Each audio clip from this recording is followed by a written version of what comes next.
positive mag-finals kayo? There's no secret that Roger is a big part of what we do offensively and defensively. He's our best perimeter defensive player, and without him, you know, again, like Poy mentioned, it's just the next man up. Next man up. Injuries are part of the any kind of tournament, any kind of playoff run.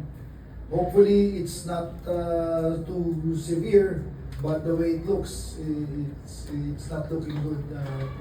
So we just have to continue to figure out ways, make adjustments.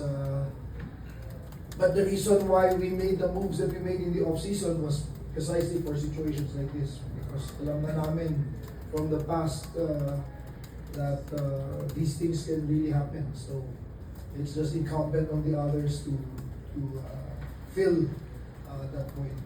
Na-feel ko, ng ano ko lang.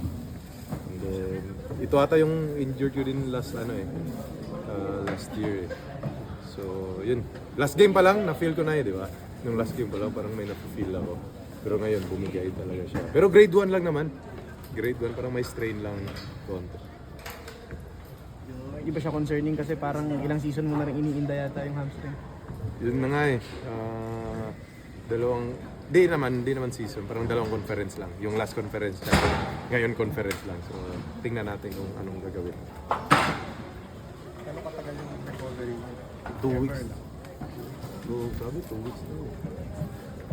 Hindi ka lalaro na next game? Hindi, malabo.